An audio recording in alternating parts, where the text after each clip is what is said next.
Los Angeles, la capitale du cinéma, avec ses paillettes, ses palmiers, ses milliardaires.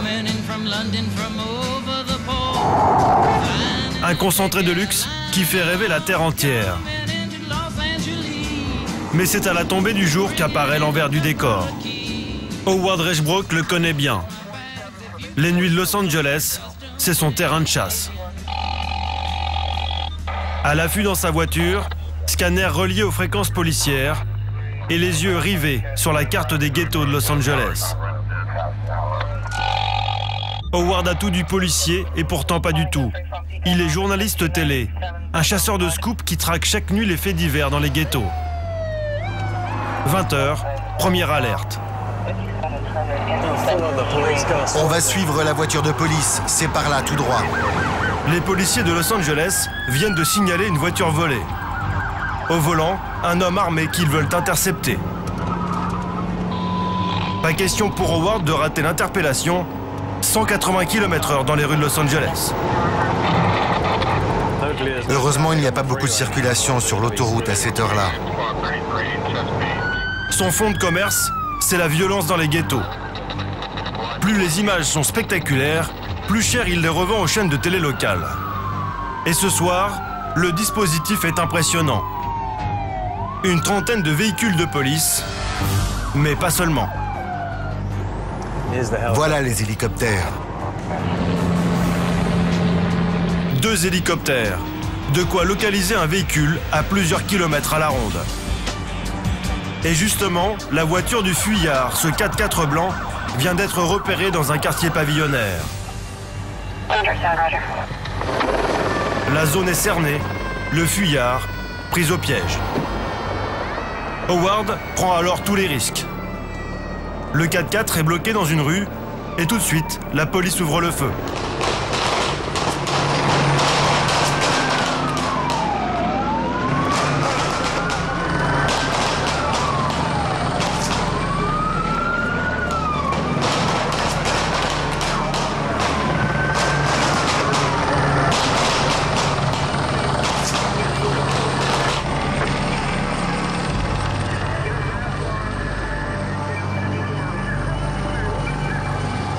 « 120 cartouches tirées en moins d'une minute.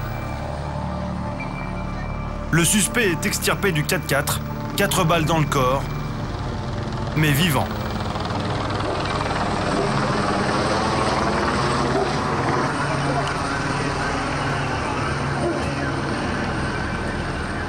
Aucun signe d'émotion chez Howard. Le journaliste a l'habitude, ici c'est presque une scène banale.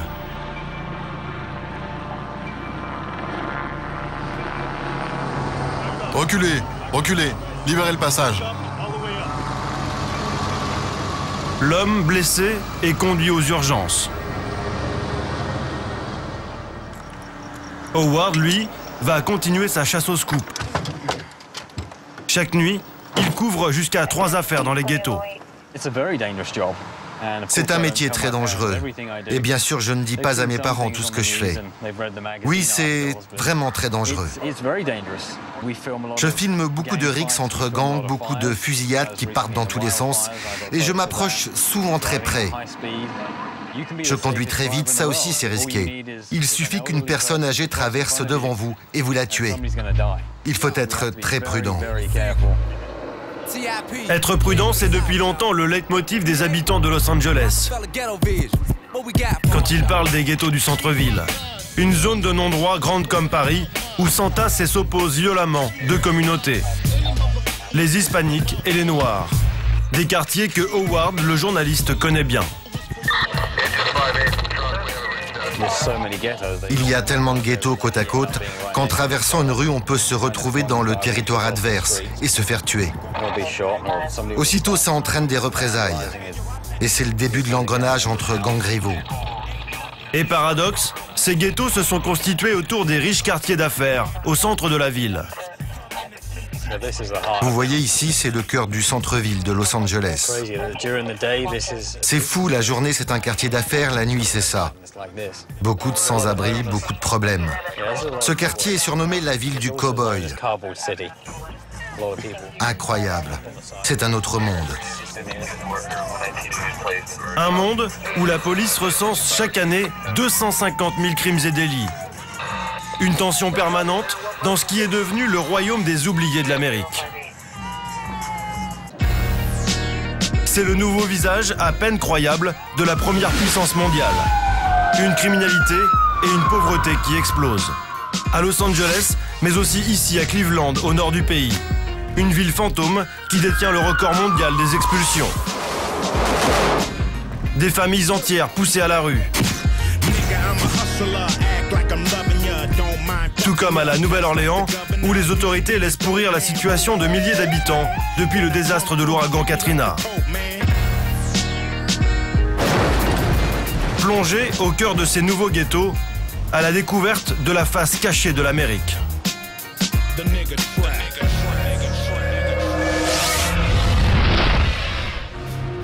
Sur les rives du Mississippi, la Nouvelle-Orléans. Une ville coupée en deux.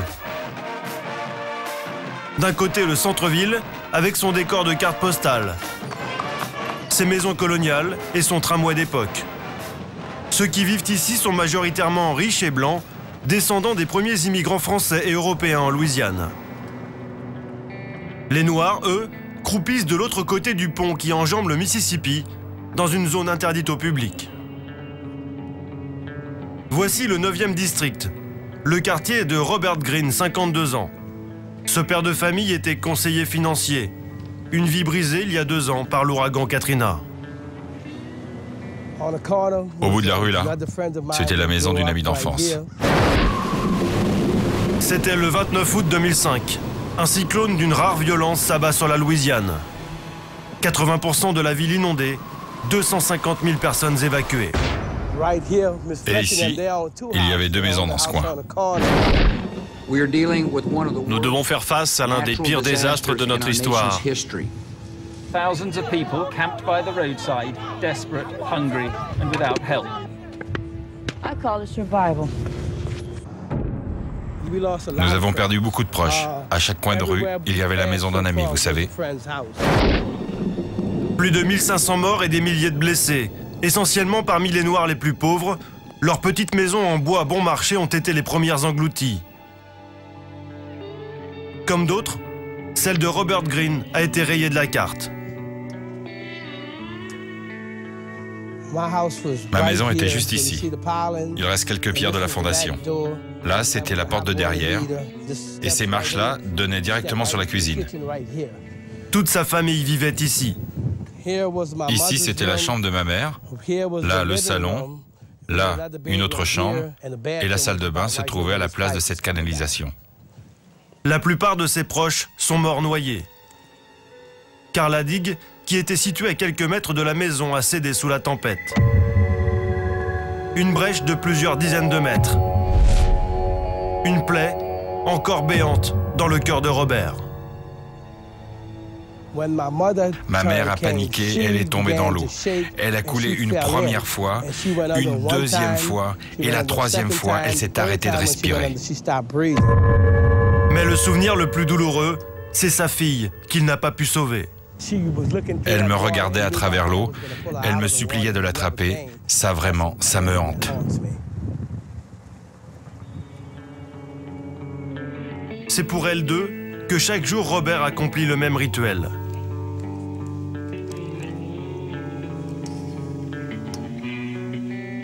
Un drapeau hissé sur tout ce qui lui reste.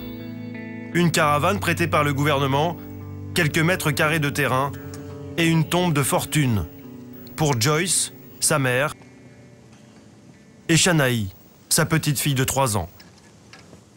Je suis fier quand les gens s'arrêtent pour prendre une photo du drapeau et de la tombe. C'est ma façon à moi de rappeler que ma mère et ma fille ont vécu ici, qu'elles sont toujours dans mon cœur et qu'elles me manquent. Victime et rescapé de Katrina, semble bien avoir été oublié par l'Amérique. Robert n'a touché aucune aide. Il survit aujourd'hui avec son cousin handicapé, dans seulement 15 mètres carrés. Là, c'est mon frigo. Et là, l'armoire avec le peu d'habits que j'ai sauvés. La salle de bain, minuscule, avec des toilettes qui fonctionnent quand même. Et aussi un lavabo. Voilà, c'est ma maison. Pas très confortable, mais bien mieux que d'être à la rue. Robert Greene garde le moral et l'espoir de reconstruire un jour. Même si son quartier est devenu un véritable ghetto. 13 000 personnes, toujours logées dans des caravanes. Des rues encore privées d'eau potable, d'égouts et d'électricité, 2 ans après. Nous sommes au cœur des États-Unis et on se croirait dans une ville du tiers-monde, avec ses squats et sa criminalité galopante. Voici le commissariat du quartier, toujours installé dans des préfabriqués. C'est le début du service pour l'inspecteur Tommy Felix. Vous allez dans le 9e district? Ouais, malheureusement. Mais j'aime pas ça. C'est trop dangereux là-bas. Je vais essayer de pas trop traîner. Tommy redoute le 9e. Ce district est devenu l'un des plus dangereux des États-Unis. Une enclave où pauvreté et criminalité battent tous les records. 107 morts par balle, rien que pour les 6 derniers mois. 10 fois plus que la moyenne nationale.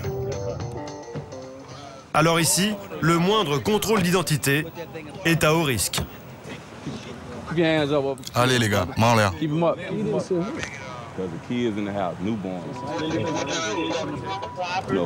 Tommy est l'un des rares policiers à ne pas baisser les bras. 500 de ses collègues ont rendu leur insigne depuis Katrina. Vérification faite, ceux-ci ne font pas partie des dizaines de criminels recherchés par la police. Dans ce quartier laissé à l'abandon depuis Katrina, il y a tellement de délinquants qu'on a sorti les grands moyens pour les retrouver. Ces panneaux de plusieurs mètres, avec des têtes mises à prix, comme au temps des cow-boys. Les mauvais garçons d'aujourd'hui, ce sont les trafiquants de drogue et d'armes à feu. Une économie de substitution qui s'est mise en place dans les jours qui ont suivi l'ouragan. On se souvient de ces scènes de pillage à la une des journaux télévisés. De la nourriture, des vêtements, mais aussi 100 000 armes dérobées dans les armureries. Des scènes dignes du Far West que n'ont jamais réussi à enrayer l'état d'urgence et les 30 000 soldats de la garde nationale déployés en Louisiane. Aujourd'hui, Tommy a pris le relais de l'armée. Il y a quelqu'un ici. Il a une piste pour arrêter des trafiquants. Approche mon pote, viens vers la porte. Montre-moi tes mains, tes putains de mains, je t'ai dit. À genoux. Putain, il y en a qui s'enfuient par la porte de derrière. Après quelques minutes de course-poursuite, Tommy a rattrapé les fuyards. Vous êtes en état d'arrestation. Un homme et une jeune fille visiblement droguée. Tu vas pas nous compliquer la tâche, hein, d'accord? Oui, je vais vous dire toute la vérité. On s'est bien compris? Oui. Résultat de l'opération, 6 jeunes qui squattaient une maison abandonnée sont pris en flagrant délit. What are you at, 9th Ward on your right hand? And what else you got?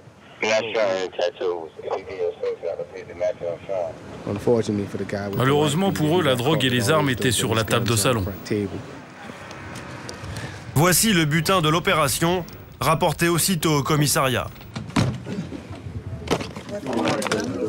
Ouais, un 9 mm. C'est dingue. 2 revolvers, mais aussi toute la panoplie du parfait dealer.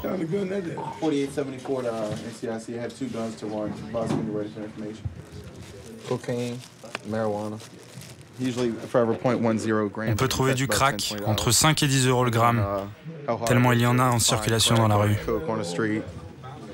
Et depuis Katrina, de nouvelles drogues inondent le nouveau ghetto du 9e district. Des milliers de pilules comme celle-ci, avec autant de substances chimiques nocives. Même les spécialistes des stupéfiants ont besoin d'un tableau pour s'y retrouver. Ça, c'est de la méthadone.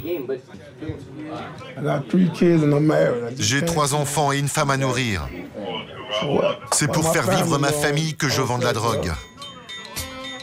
À peine le temps de souffler et il faut repartir. Faute d'effectifs, Tommy et son coéquipier travaillent presque jour et nuit, avec une seule journée de repos. Un sacrifice qui ne suffira pas à enrayer l'explosion de criminalité selon ces policiers. Depuis Katrina, le taux de pauvreté a augmenté. Donc de plus en plus de gens vendent de la drogue pour nourrir leur famille. Là où ça craint, c'est que les dealers finissent toujours par tuer des gens.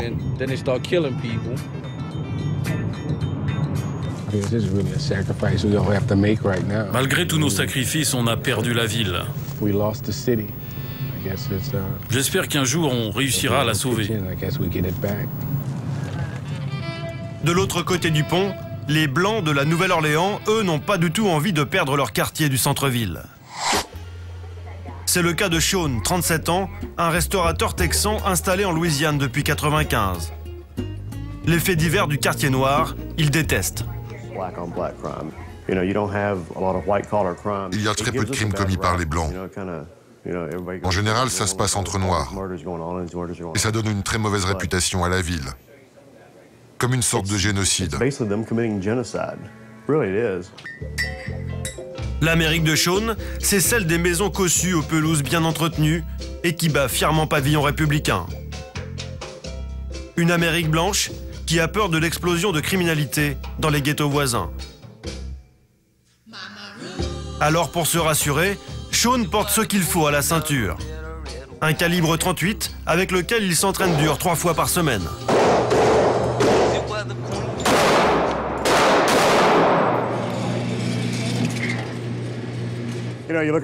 Ce sont des balles de 38 mm et je les ai toutes mises au centre. À part une, je suis plutôt satisfait. Si vous prenez la cible et vous imaginez que c'est le torse de quelqu'un, il est mort depuis longtemps. Pour aujourd'hui, 200 cartouches achetées à l'armurerie. Je ne dépense jamais moins de 180 €. Sean n'est pas un tireur isolé. Les ventes d'armes ont augmenté de 400% depuis Katrina. Le patron de cette armurerie a doublé son chiffre d'affaires. Notamment grâce aux ventes records de ce modèle pour débutants. Pour la protection personnelle, voici l'arme la plus simple à utiliser et la plus fiable. On peut la mettre entre toutes les mains, même les moins expérimentées. Difficile de faire une gaffe avec ce modèle. Ça s'enraye jamais. C'est simple. Tu charges, tu fermes et tu vises.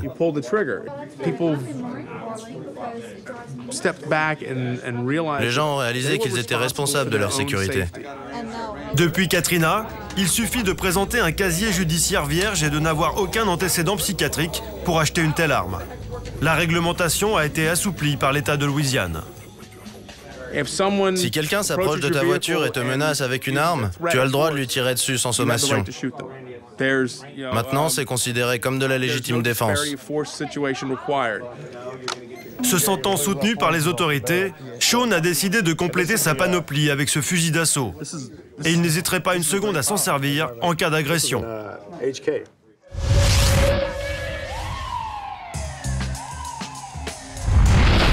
Ouragan climatique, mais aussi ouragan financier à l'origine des nouveaux ghettos, comme ici à Cleveland, au nord du pays. La ville affronte l'une des pires crises économiques et immobilières de son histoire. Une situation si grave que même les classes moyennes sont touchées. Résultat, d'anciens quartiers plutôt aisés transformés en ghettos en seulement quelques mois. Pour mesurer le phénomène, direction les bureaux du shérif dans cet immeuble du centre-ville. Ces petits papiers jaunes, des avis d'expulsion qui envahissent le bureau du shérif David Rove. Derrière chaque nom, un drame humain. Un citoyen qui s'est fait piéger par ces fameux crédits dont le taux augmentait chaque mois. On va faire entre 15 et 20 maisons aujourd'hui. Et c'est tous les jours comme ça? Ouais, presque toujours.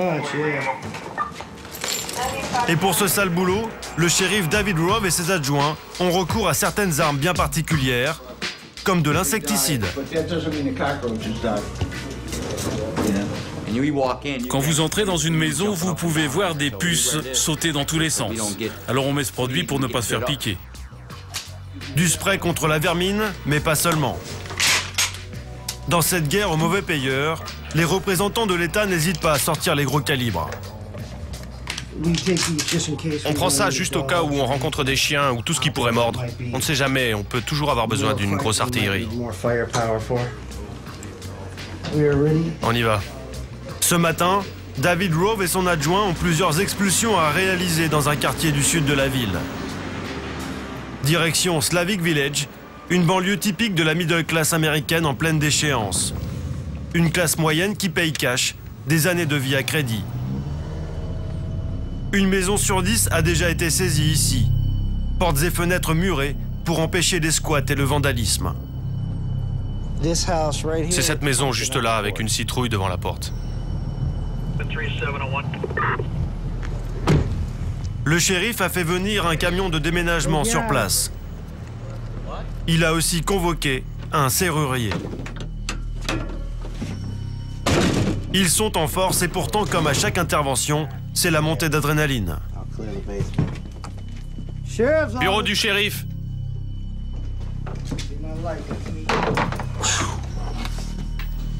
Ici, tout semble tranquille, mais malgré ses allures de maison abandonnée, elle est habitée. Oh la vache, c'est tout frais. C'est vraiment très frais. On pense qu'ils ont dû partir précipitamment. On vient juste de les manquer. Une famille avec des enfants vivait ici, parmi les immondices, même si c'est difficile à croire. Ils ont certainement dû voir les déménageurs arriver et ils se sont enfuis par la porte de derrière ou par cette fenêtre ouverte là. Soudain, les deux policiers perçoivent du bruit à l'étage. Je vais à gauche, d'accord? Bureau du shérif, montrez-vous.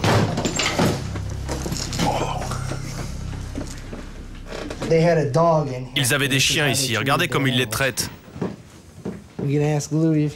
En fait, le bruit vient de la porte d'à côté. On dirait qu'il y a de l'eau qui coule. Elle est verrouillée. Ils ont le serrurier sous la main, alors aucune hésitation. Police, ouvrez!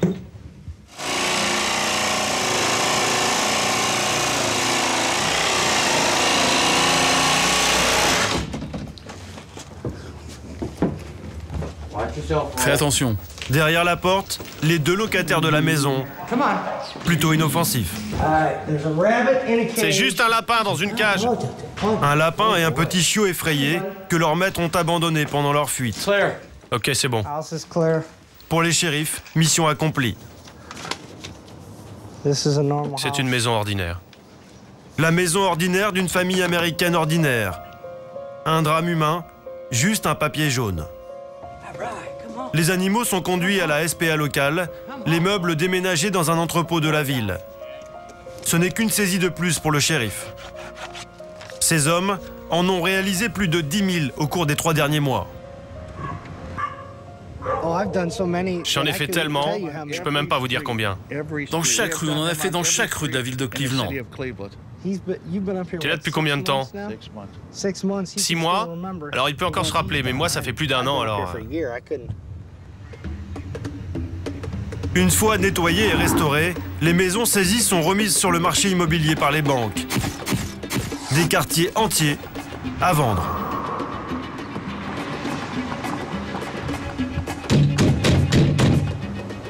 Il arrive parfois au shérif de croiser d'anciens propriétaires qu'il a expulsés. Ils n'ont pas changé de quartier, mais seulement de statut social. Désormais, ce sont des sans-abri. Aucun quartier n'est épargné, même les plus chics de la ville, comme Cleveland Heights.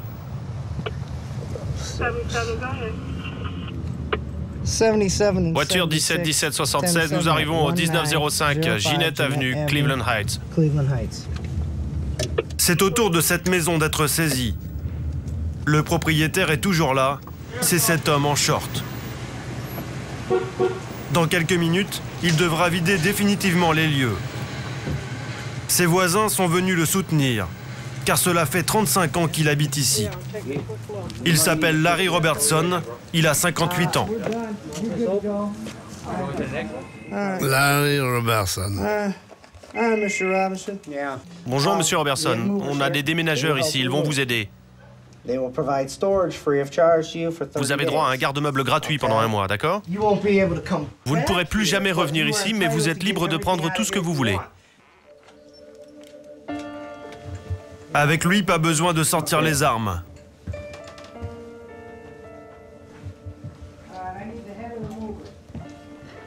Vous êtes en colère ou vous êtes triste?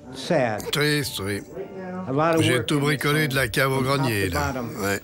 L'histoire de Larry, c'est celle d'un cauchemar américain. J'ai vécu une période très dure, ouais. Et j'ai même pas eu assez d'argent pour soigner mes dents. Vous allez voir les photos. Ma mère en est bouleversée. Elle a dépensé des milliers de dollars pour être sûre que ses enfants aient de belles dents. Et venez voir.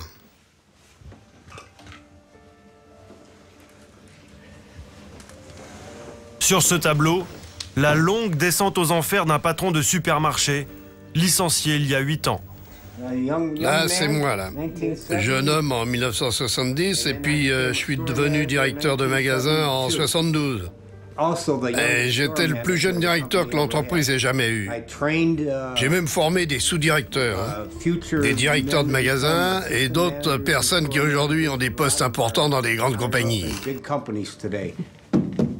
Vous gardez quoi, le bureau, la chaise? Larry n'a que quelques minutes pour sauver l'essentiel de 35 ans de vie. Tout le reste va être saisi pour rembourser ses dettes. Ses dettes, c'est un emprunt contracté auprès d'une banque peu scrupuleuse après son licenciement. Noyé dans le contrat, rédigé en tout petit, une clause stipule que le taux peut être révisé jusqu'à 12%, 3 fois plus que le taux pratiqué à l'époque.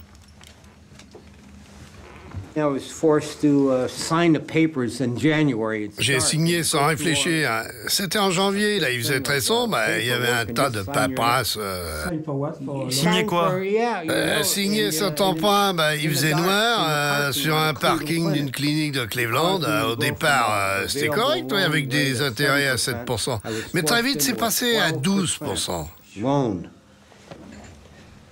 Cette petite clause, un cadeau empoisonné pour Larry et des millions d'Américains qui ont tout perdu. Ce qui serait considéré comme un abus bancaire en France est parfaitement légal aux États-Unis. Larry et les autres sont donc priés de faire leur bagage. Pendant que les meubles de Larry sont chargés dans le camion de déménagement, les voisins se demandent qui sera le prochain sur la liste. Entre tristesse et écœurement. J'ai été son voisin pendant 30 ans. Vous êtes triste? Ah oui, c'est triste. C'était un si bon voisin. C'est un être merveilleux. Il vous donnerait sa chemise si vous en aviez besoin. Oh mon Dieu, oui.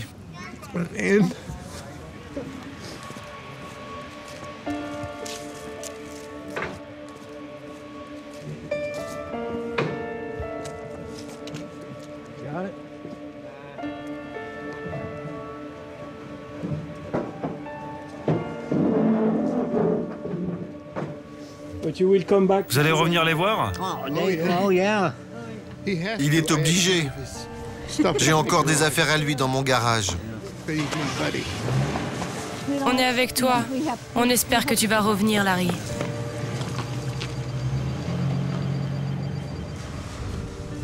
Quelques vêtements jetés dans la voiture, il est temps pour Larry de clore définitivement ce chapitre de 35 ans de sa vie.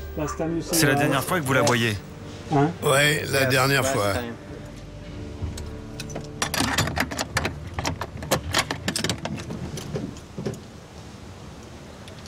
Tellement de souvenirs. L'angoisse, car Larry ne sait pas où il va dormir ce soir. Comme lui, 500 000 Américains ont perdu leur maison ces 3 derniers mois. Une triste comptabilité que tient chaque jour le shérif Rove. Selon lui, sa ville détient un bien sombre record national. Ce quartier, le quartier de Garfield Heights au sud-est de Cleveland, c'est devenu la capitale mondiale des saisies immobilières.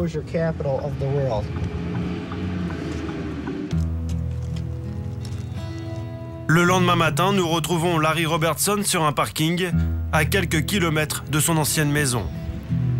Cette nuit, pour la première fois de sa vie, il a dormi dans sa voiture. Une honte pour ce vétéran qui s'est toujours efforcé d'être un bon Américain. Personne pour vous aider? Je suis tout seul, là.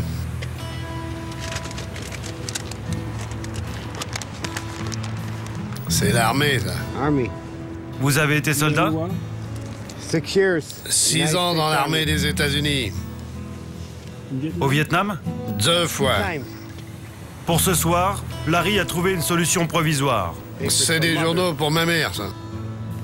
Sa mère habite dans cet immeuble, un foyer pour personnes âgées. Depuis son divorce, c'est l'unique famille qui lui reste.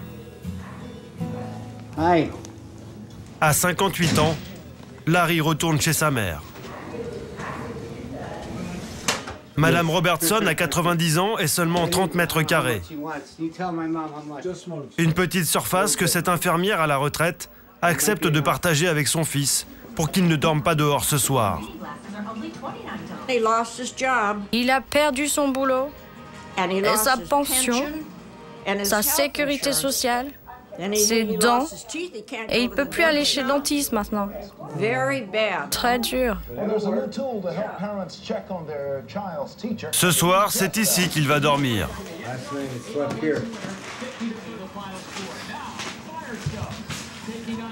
Ah, c'est petit, hein, comparé à ma maison. Hein. C'est moi qui devrais héberger ma mère, et pas l'inverse. Le problème, c'est que Larry ne pourra pas rester.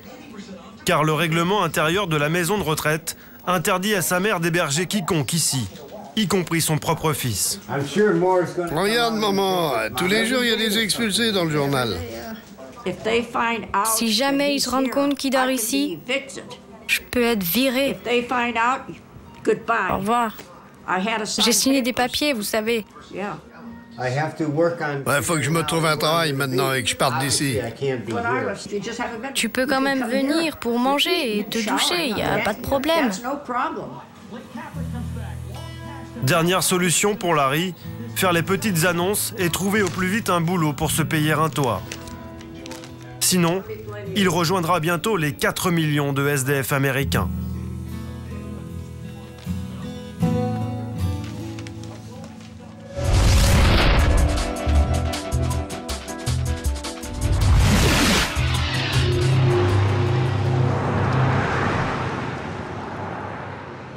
Retour à la Nouvelle-Orléans, dans le nouveau ghetto du 9e district. Nous retrouvons Robert Greene et son quartier aux allures de décor pour un film sur la fin du monde. Un quartier qui est devenu une curiosité pour touristes. Tiens, c'est notre groupe. Un groupe de touristes très particulier. Hey, comment ça va?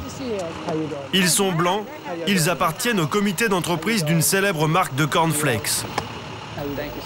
Pour eux, émotion de rigueur. Aujourd'hui, ils viennent revivre Katrina en autocar de luxe. Le ghetto se visite comme un zoo. Et c'est Robert qui sert de guide. Essayez d'imaginer qu'il y avait là-bas, sur cet arbre, un homme qui s'agrippait à une branche de toutes ses forces pour sauver sa peau. Il y a 8 mètres d'eau ici. Et comme vous pouvez le voir, toutes les maisons ont été emportées. Depuis 2 ans, Robert assure les visites pour quelques dollars. L'ex-conseiller financier n'a rien trouvé d'autre pour survivre. Il y avait de l'eau là, dans cette rue en bas? Oui, dans toute la rue. Ces branches là-bas auraient pu arrêter les maisons qui flottaient. Mais les maisons sont passées juste à côté. Là-bas, c'est la maison d'un voisin avec sa fille. Je suis une sorte d'ambassadeur du 9e district. Je prends beaucoup de temps pour parler à des groupes de touristes et à des groupes d'écoliers. C'est très important qu'ils sachent ce qui s'est vraiment passé ici. L'excursion macabre s'achève toujours devant la caravane de Robert. Ça, c'est le drapeau pour ma fille et ma mère. Une dernière photo de la tombe et du drapeau. Et il est déjà l'heure de remonter dans les bus climatisés. Misha, thank you.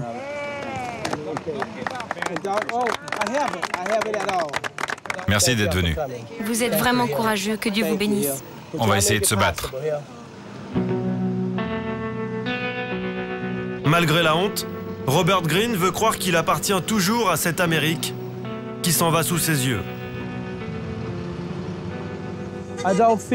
Je ne pense pas que ça soit un ghetto ici, car c'est là que j'habite et je n'habite pas dans un ghetto. Mais pour les cas de touristes qui veulent du ghetto, c'est ici qu'ils viennent. Et pour les Blancs qui ont une mentalité de raciste, oui, c'est un ghetto. Mais tous les Blancs ne pensent pas comme ça. Comme un symbole, ces naufragés du 9e district de la Nouvelle-Orléans. Une plaie ouverte qui ne cicatrise pas,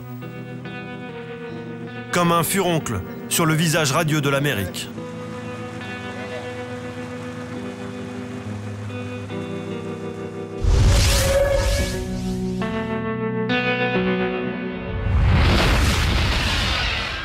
La nuit tombe sur Los Angeles. C'est l'heure pour Howard Rechbrock, le journaliste de faits divers, de repartir à la chasse au scoop dans la jungle des ghettos.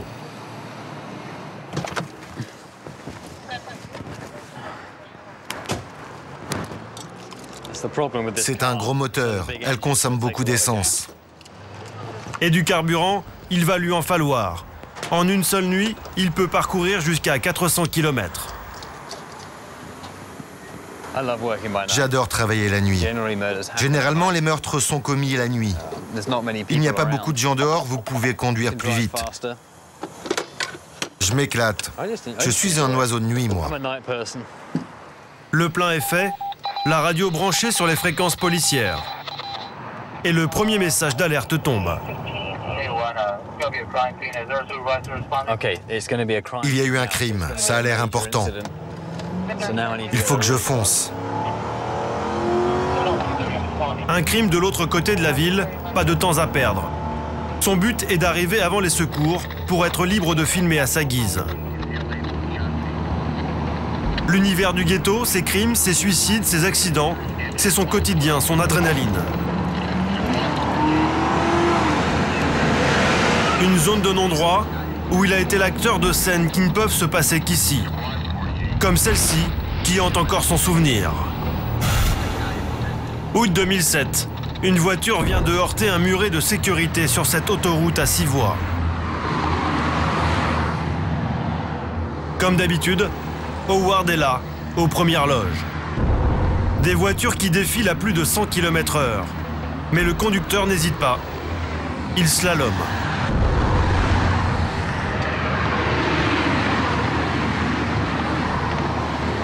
Le conducteur est choqué, mais pas seulement. L'homme est un toxicomane, il a consommé du crack. Dégage de la route! Viens par là! Howard, le journaliste, ne lâche pas sa caméra. D'ailleurs, pour lui, ce n'est qu'un début.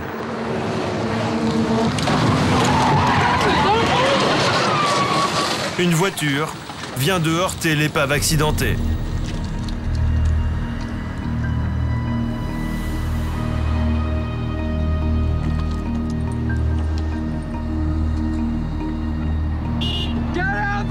Dégage de la route! Allez, dégage! Des hurlements pour éloigner le toxicomane. Ça va? Et un objectif, porter secours à cette femme sous le choc. Il pose sa caméra et tente de dégager la victime. L'autoroute est située dans un ghetto tellement dangereux qu'aucun automobiliste ne s'arrête pour aider Howard. À Los Angeles, c'est la loi du chacun pour soi. Plus personne pour aider son prochain, à part la police, les pompiers et Howard. C'est l'un de mes souvenirs les plus forts. Et je fais ce métier depuis 11 ans. Une soirée de dingue. J'ai vraiment failli y passer. Finalement, la conductrice s'en sortira. Retour au présent. Ce soir, Howard fonce sur un scoop d'un autre genre. Une scène de crime dans un ghetto du nord de la ville. Il y a tellement d'aventures différentes. J'adore. Ça me donne l'énergie pour ne dormir que 3 heures par nuit. J'ai besoin de cette adrénaline. Je ne pourrai jamais bosser dans un bureau de 9h à 17h. Reste à trouver maintenant la bonne rue, la bonne adresse.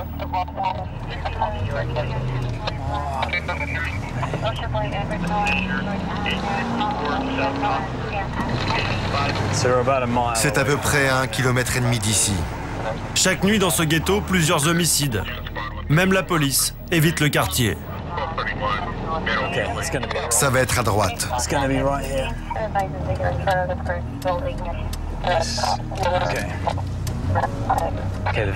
Il y a une victime à terre devant la station-service.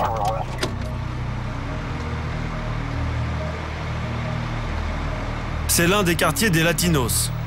Au sol, un homme de race noire, criblé de balles.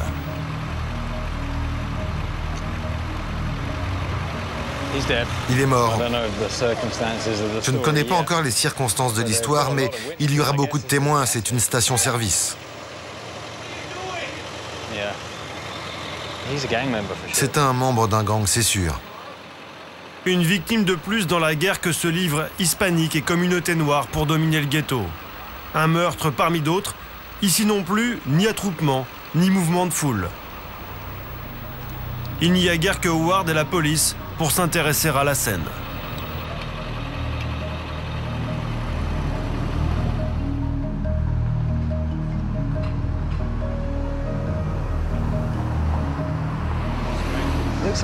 On dirait qu'il y a un suspect dans la voiture de police. Voici le coupable présumé, un hispanique, sans doute membre d'un gang. Il y en aurait plus de 500 à Los Angeles, selon la police. Beaucoup de gens grandissent dans des endroits où les loyers sont peu chers. Ils doivent rester ici car ils n'ont pas les moyens d'aller ailleurs. Et les familles qui vivent dans ces ghettos cohabitent avec les gangs. Certains en font partie. Malheureusement, il y a aussi les sales types qui vivent ici. Ces sales types, Howard les connaît bien. Il connaît aussi leurs règles et les respecte à la lettre. Obligatoire pour rester en vie dans le ghetto. Ne jamais regarder un membre d'un gang dans les yeux. Ne jamais klaxonner quelqu'un en voiture, ni lui faire une queue de poisson. Ne jamais crier. En fait, il faut toujours regarder derrière soi, fermer les portes à clé. Car ils peuvent venir de partout, et même sur des vélos. Ils peuvent s'accrocher à vous, vous tirer dessus et repartir en quelques secondes.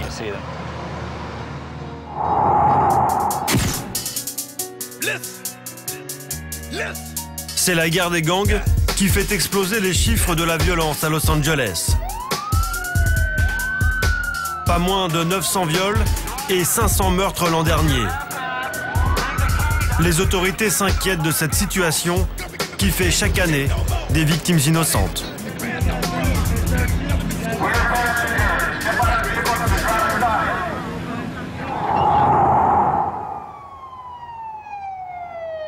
Pourtant, de jour, les rues du ghetto de Los Angeles semblent presque paisibles, même si la pauvreté s'y étale au grand jour. Une vérité en trompe-l'œil. Pour preuve, l'histoire de Louisa Prudhomme. La vie de cette femme s'est arrêtée un soir de novembre 2006. Son fils, métis, Anthony, 28 ans, a été exécuté par une bande de Latinos. Je suis forte, j'essaye de faire de mon mieux, mais mon enfant est toujours là, dans mon cœur. J'ai pas besoin de penser à lui parce qu'il est toujours là. Il me parle, il est toujours là. Aujourd'hui, cette mère de 47 ans vit dans la peur et va chercher tous les soirs son second fils à la sortie du lycée. Il a 15 ans, mais elle le protège, car Michael est le seul fils qui lui reste. Je t'ai pas prévenu qu'on avait de la compagnie.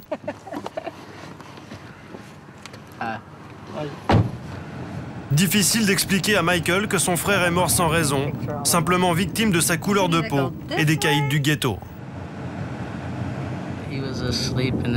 Il dormait et puis ils lui ont mis un oreiller sur la tête, hein? C'est ça?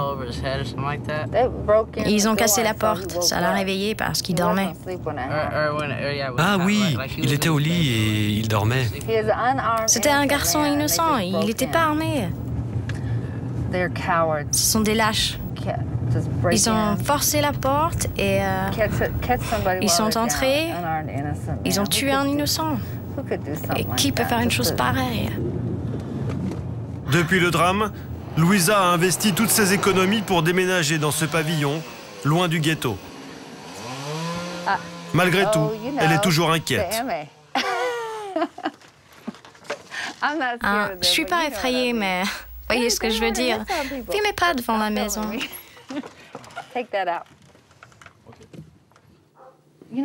Vous savez, j'ai un fils plus jeune.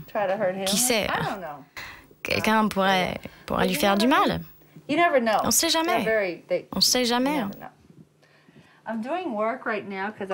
Ici, Louisa vit dans le souvenir. Ça, c'est une carte que m'ont envoyée d'autres parents à la mort d'Anthony.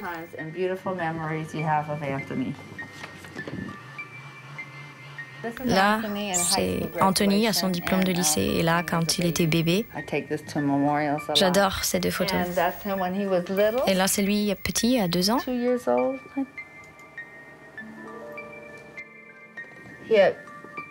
Ici, on voit qu'il était très spirituel, il croyait en Dieu. Impossible pour elle d'accepter le drame. Alors, dans cette nouvelle maison, elle a recréé l'univers de son fils disparu et conservé toutes ses affaires. Ça, c'est toujours disposé comme il l'avait fait. Et j'ai conservé ces anciens CD là, comme ça, pour les montrer. Je suis toujours en colère, mais bon. C'est des stupidités, tout ça, parce qu'il y a des gens sur Terre qui tuent d'autres gens. Et pour rien. Aujourd'hui, elle ne retourne jamais dans le ghetto où elle vivait, sauf une fois par mois comme aujourd'hui. Un quartier latinos qui porte partout la marque des gangs. Vous voyez là, 43, c'est la marque d'un gang. Ils marquent leur territoire comme les chiens. Un quartier où s'affrontent depuis des années plusieurs bandes rivales sur fond de rap.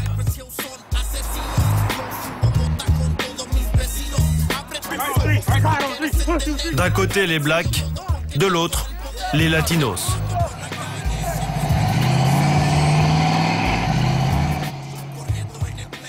Pour Louisa, direction son ancienne maison. C'est là que vivait mon fils. Là aussi où il a été assassiné. Aujourd'hui, c'est sa commémoration. J'aurais dû marquer son nom dessus. Une sorte de pèlerinage morbide pour soulager sa peine. C'est triste, tous ces meurtriers qui courent les rues. C'est triste. C'est triste, tous ces racistes-là.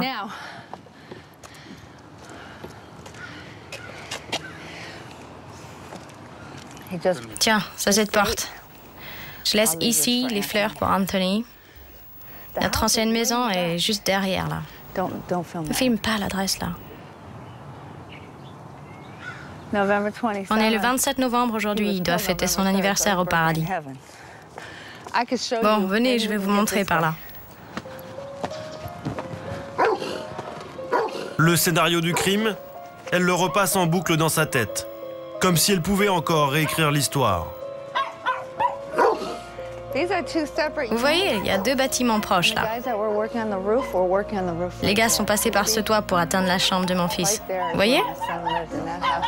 Les nouveaux propriétaires ont pris leurs précautions. Il y a des gangs partout à Los Angeles. Partout. Vous pouvez avoir une famille qui vit dans un beau quartier. Et pourtant, l'un des fils appartient à un gang. Les gangs sont partout.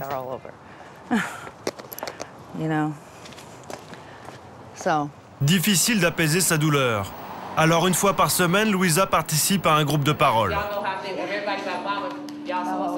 Elle retrouve des mères de famille qui, comme elle, ont toutes perdu un enfant dans l'enfer du ghetto. Mon fils s'appelait Carl Gibson Smith et il avait 19 ans quand il a été tué. Mon fils a été tué le 1er janvier 2005. Il avait 26 ans. Le meurtre de mon fils n'a toujours pas été résolu. Le mien avait 19 ans quand il a été tué. Une thérapie de groupe pour cette quinzaine de mères qui ont toutes vécu le même drame. Des mamans, naufragées de la vie, qui se rassemblent pour exorciser leur douleur.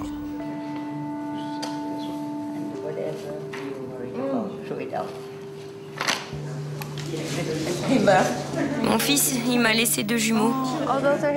Voilà mes 2 petits-enfants. C'est dur pour moi.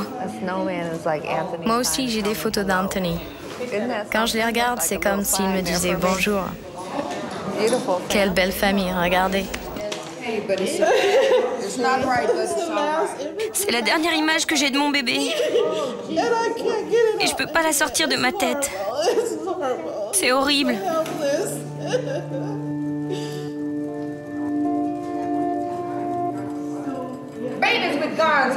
Des bébés avec des armes entre les mains. Mathilda a perdu son fils il y a 2 ans. Aujourd'hui, elle ne pleure plus. Son chagrin s'est transformé en colère. Mais ce problème, il n'est pas nouveau. Il a toujours existé. Aujourd'hui, tout le monde s'entretue, car tous les jeunes sont plus ou moins liés à un gang. Tous les membres de gangs sont des meurtriers. Cherchez un meurtrier et vous le trouverez dans un gang. Tu vois ce que je veux dire? Quand un enfant se fait tuer, quand un enfant se fait poignarder, il faudrait laisser faire. Alors levons-nous et faisons quelque chose. Il faut sauver nos bébés. Des dizaines de mineurs sont assassinés chaque année dans les rues de Los Angeles.